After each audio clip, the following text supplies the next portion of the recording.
وأعوذ بالله من الشيطان الرجيم بسم الله الرحمن الرحيم الحمد لله رب العالمين وصلى الله على محمد وآله الطاهرين اللهم صل على محمد وآل محمد.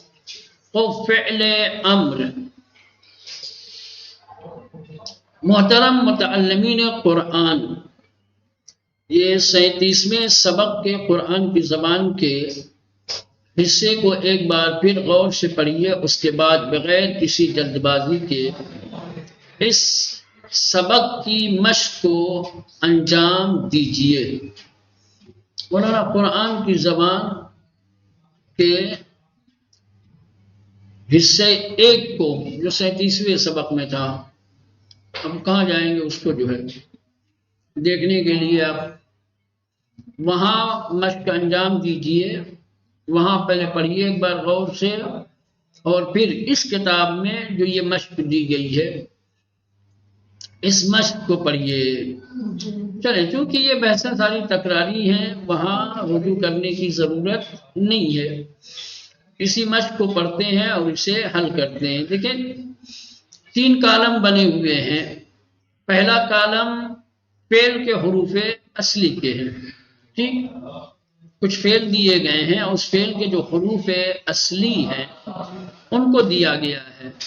اس کے بعد فعل مضارع واحد، یعنی واحد سے مراد واحد حاضر، مولانا کیونکہ فعل امر کیا ہے، مضارع حاضر سے بنتا ہے، اس لیے یہاں پہ فعل مضارع واحد کا صیغہ دیا گیا ہے، ٹھیک۔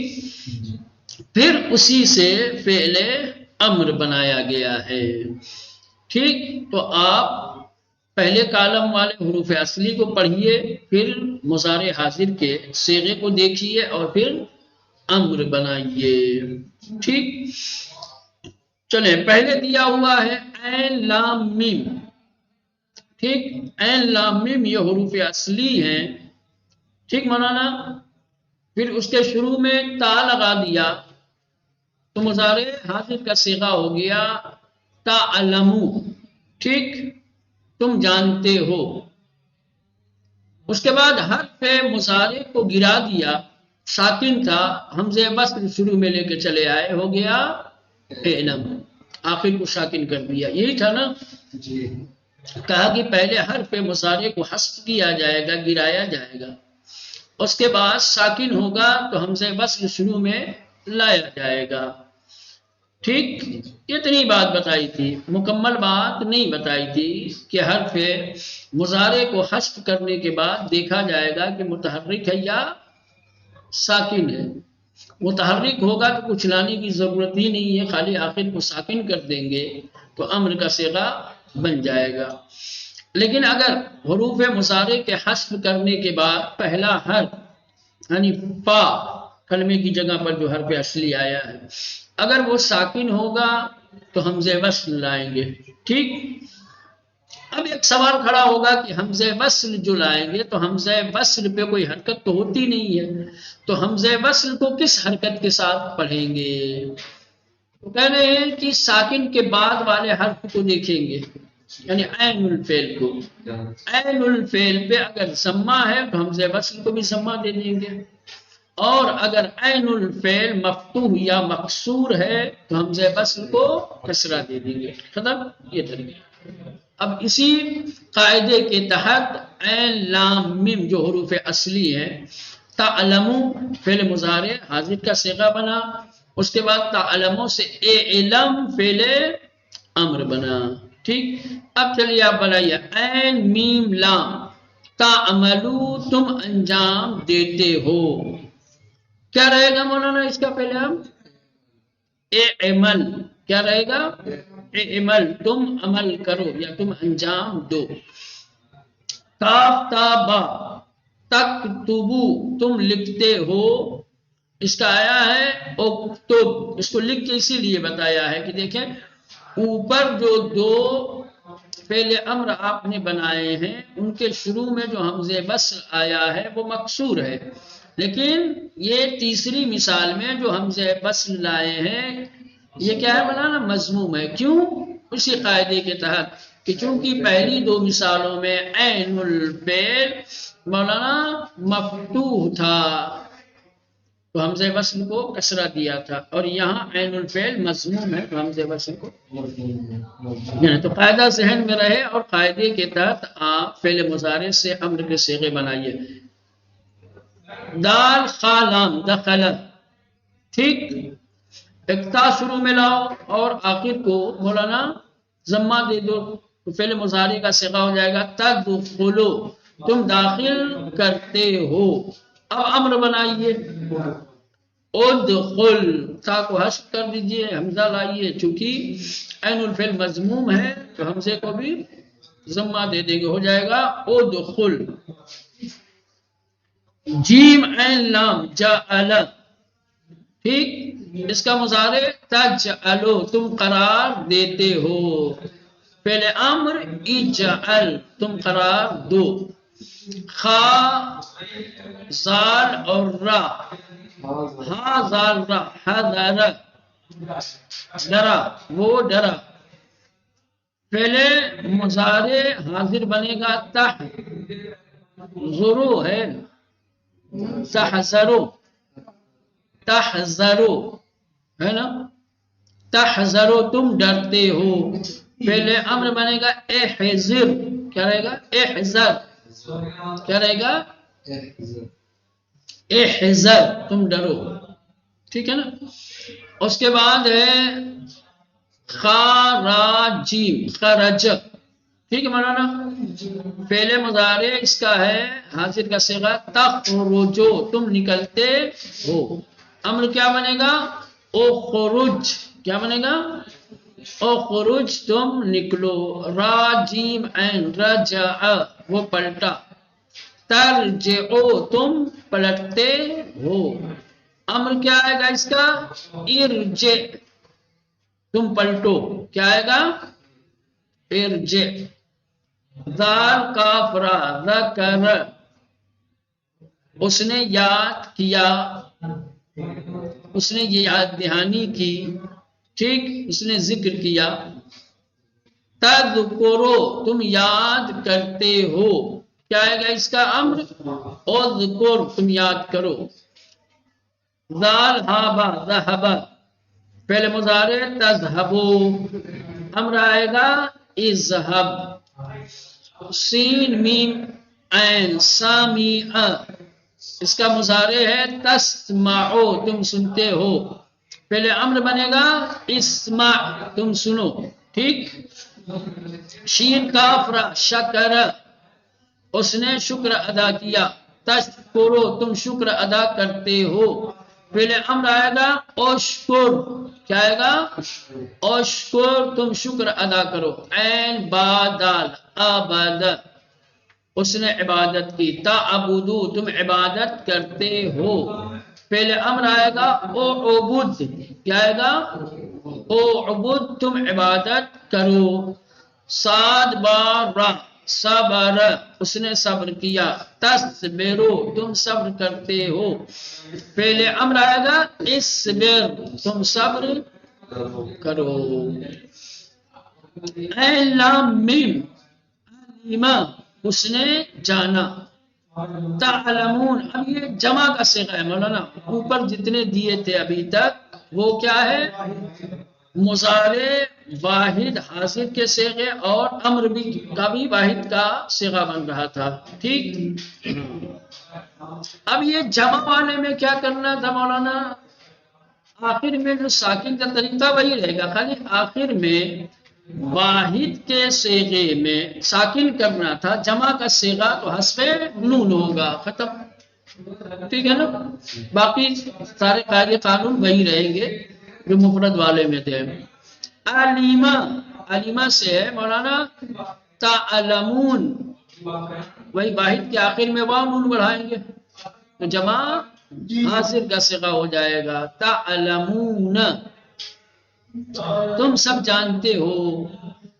واحد کا بن رہا تھا اعلم، اب کیا ہو جائے گا؟ اعلمو، ہے نا، تم سب جانو۔ عاملہ، عملہ سے کیا بنا تھا؟ تعملو بنا تھا. اب یہ رہے گا تعملون، تم سب انجام دیتے ہو. کیا بنے گا اس کا؟ اعملو. کیا بنے گا؟ اعملو، تم سب انجام دو. ٹھیک. کتبہ سے تکتبون، جمع حاضر کا صیغہ، تم سب لکھتے ہو. کیا بنے گا؟ اکتب بنا تھا، اب جمع کا صیغہ بن جائے گا اکتبو. کیا رہے گا؟ اکتبو، تم سب لکھو. دخل تدخلون، کیا رہے گا؟ ادخلو، تم سب داخل ہو جاؤ. جعل تجعلون، کیا بنے گا؟ اجعلو، تم سب قرار دو.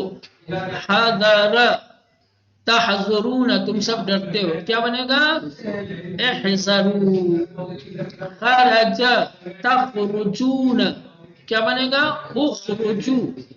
اخرجو.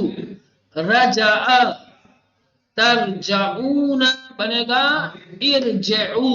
کیا بنے گا؟ ارجعو. ارجعو. ذکر تذکرون، کیا بنے گا؟ اذکرو. کیا رہے گا؟ اذکرو.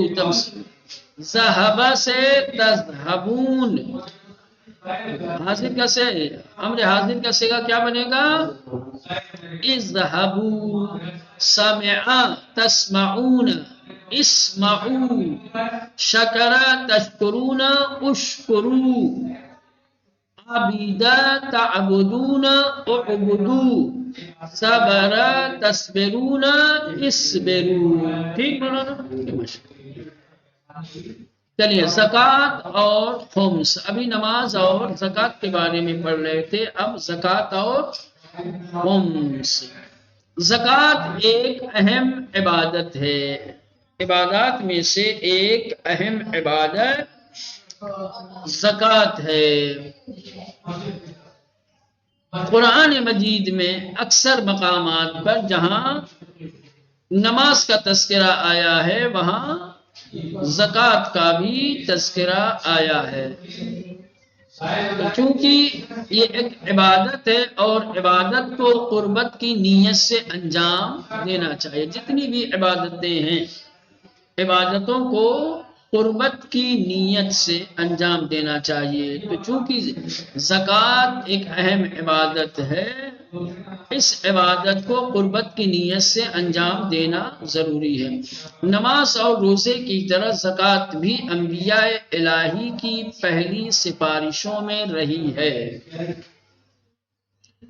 جس طریقے سے آپ نے نماز کے سلسلے میں دیکھا تھا کہ اکثر نبیوں نے اپنی امتیوں کو نماز کی تاکید کی، سفارش کی، دعوت دی. چونکہ زکوٰۃ بھی اہم عبادتوں میں سے ہے، لہذا اکثر نبیوں نے اپنی امتیوں کو نماز ہی کی طرح زکوٰۃ کی بھی سفارش کی ہے. ایسا نہیں ہے کہ زکوٰۃ صرف اور صرف اسلام کا قاعدہ قانون ہو، اسلام میں یہ عبادت ہو. یہ عبادت نماز اور روزے کی طرح دوسرے ادیان میں بھی رہی ہے، اور دوسرے انبیاء بھی نبی آخر کی طرح اپنے امتیوں کو زکوٰۃ کی سفارش اور تاکید کرتے رہے ہیں. جیسے یہاں پہ وَاذْكُرْ فِي الْكِتَابِ إِسْمَاعِيلَ وَكَانَ يَأْمُرُ أَهْلَهُ بِالصَّلَاةِ وَالزَّكَاةِ. جناب اسماعیل علیہ السلام کا تذکرہ ہے کہ حضرت اسماعیل علیہ السلام اپنے خاندان والوں کو، اپنے گھر والوں کو نماز اور زکوٰۃ کا حکم دیتے تھے، سفارش کرتے تھے. جناب اسماعیل علیہ السلام کیا ہے؟ اسلام، شریعت اسلامی کے نبی تو ہے نہیں، ہے نا؟ ادیان ابراہیمی کے نبی ہیں. تو گویا زکوٰۃ ادیان ابراہیمی میں بھی تھی. آپ یہ مت سمجھیے گا کہ زکوٰۃ اسلام کا قاعدہ قانون ہے اور یہ عبادت اسلام میں پائی جاتی ہے، اسلام میں اس عبادت کا سلسلہ شروع ہوا ہے. نہیں، زکوٰۃ ما سبق انبیاء بھی اپنی امت کے لوگوں کو کیا ہے دعوت دیتے رہے، اس کی سفارش اور تاکید کرتے رہے ہیں، جیسا کہ اس آیت میں ہے۔ بنی اسرائیل ان امتیوں میں ایک تھی جن سے اللہ نے عہد بندگی لیا تھا۔ بنی اسرائیل سے اللہ نے عبادت اور بندگی کا عہد و پیمان لیا تھا، اور جو عہد و بندگی کا جو بندگی اور عبادت کا عہد لیا تھا اللہ نے بنی اسرائیل سے، اس میں سے ایک زکوٰۃ ادا کرنے کا عہد و پیمان تھا۔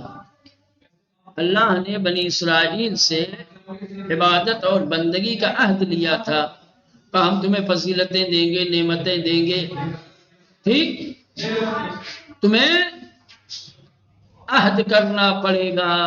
کیا عہد کرنا پڑے گا؟ میری بندگی کا۔ وہ بندگی میں کیا کیا چیز تھی؟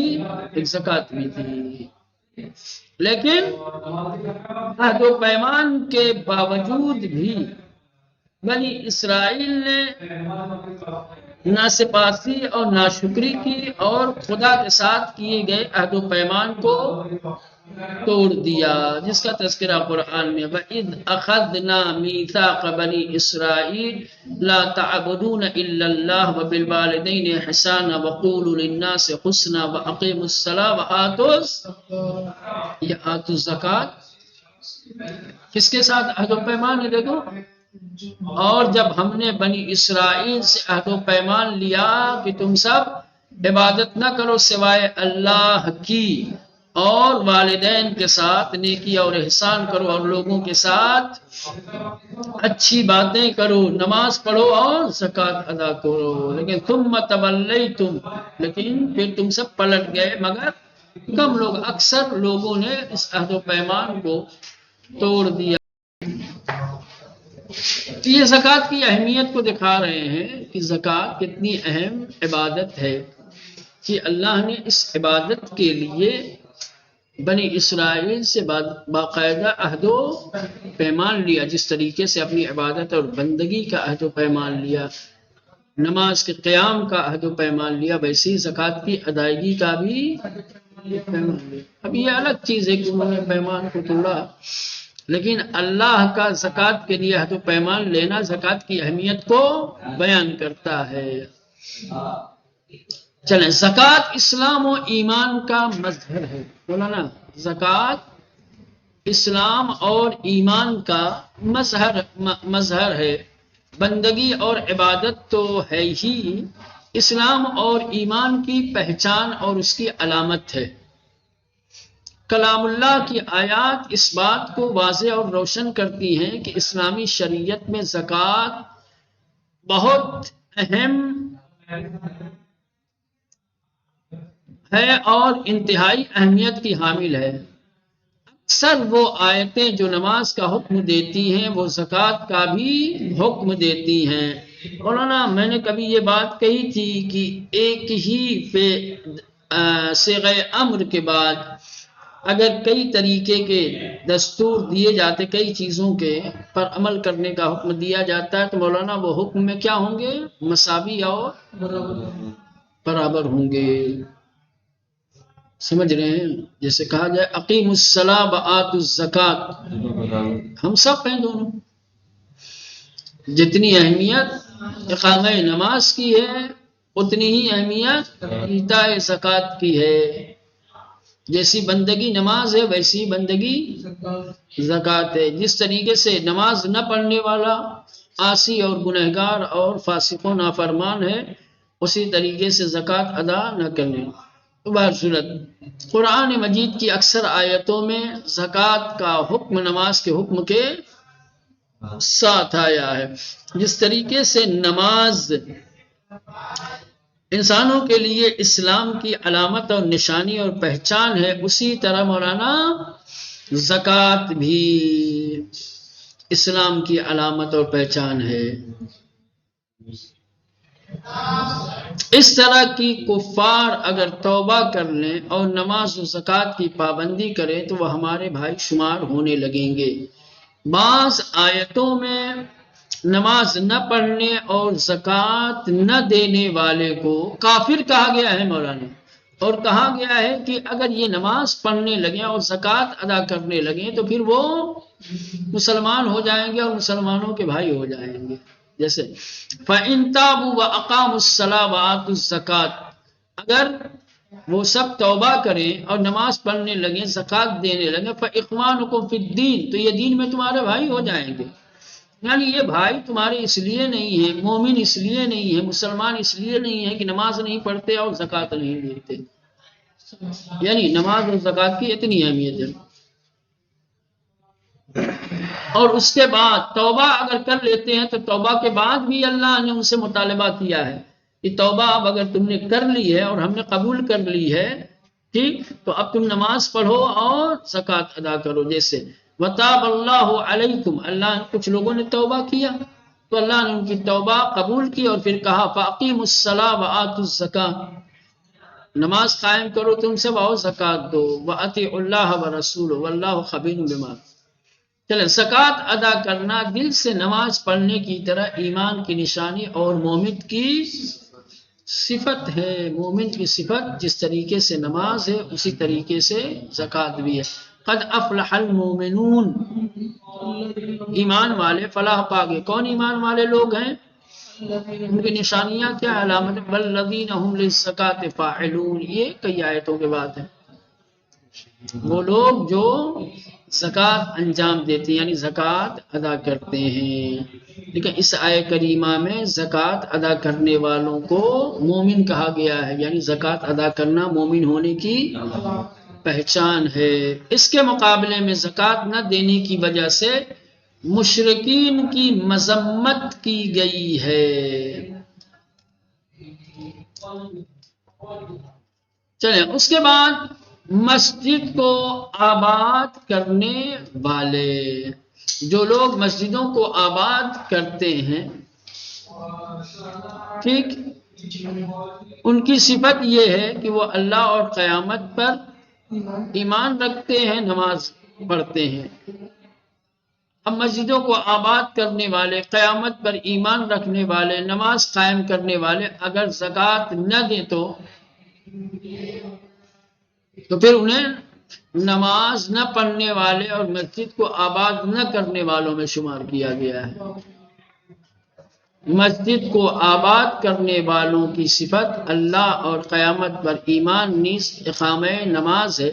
لیکن اگر کوئی زکوٰۃ نہ دے، چاہے نماز پڑھتا ہو، تو اسے مسجد کے آباد کرنے والوں میں شمار نہیں کیا جا سکتا.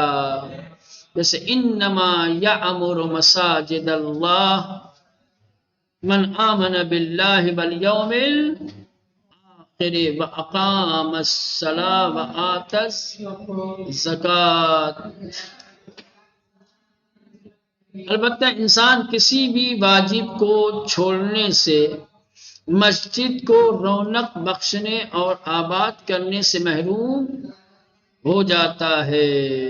اور قرآن نے صرف نمونے کے طور پر نماز اور زکوٰۃ کی واضح مثالیں بیان وہ بتانا چاہتے ہیں کہ یہ جو آیت کریمہ ہے انما یعمر مساجد اللہ، آبادی مسجد کی جو بات ہے، مسجد کو آباد کرنے کی اور مسجد کو رونق بخشنے کی جو بات ہے، یہ ایک کلی بات ہے. یہاں پر جو دو صفتیں، دو خصلتیں بیان کی گئی ہیں، اقیم الصلاۃ وآتوا الزکاۃ، یہ نمونے کے طور پر بیان کیے گئے. وإلا واجبات میں سے اگر کسی واجب کو انسان ترک کرتا ہے، اگرچہ نماز اور زکوٰۃ دیتا ہو، پھر بھی اس شخص کو مسجد کو آباد کرنے والا شمار نہیں کر جاتا. یہاں تو صرف دو ہی چیز کی بات ہوئی، یہ دو نمونے پیش کیے گئے، دو مثالیں دی گئی ہیں کہ مسجد کو آباد کرنے والے وہ لوگ ہیں کہ جو نماز پڑھتے ہیں اور زکوٰۃ دیتے ہیں. اب سب کو تھوڑی بیان کریں گے، تمام واجبات کو. واجب کے دو نمونے پیش کر دیے ہیں، ٹھیک، یہ بیان کرنے کے لیے کہ مسجد کو آباد کرنے والے وہ لوگ ہیں جو واجبات پر عمل کرتے ہیں، جیسے نماز ہے، روزہ ہے، باقی دوسری. سمجھ گئے ہیں؟ مسجد کی آبادی انہی دو واجب کی ادائیگی میں منحصر نہیں ہے. یہ بعنوان مثال پیش کیا گیا ہے۔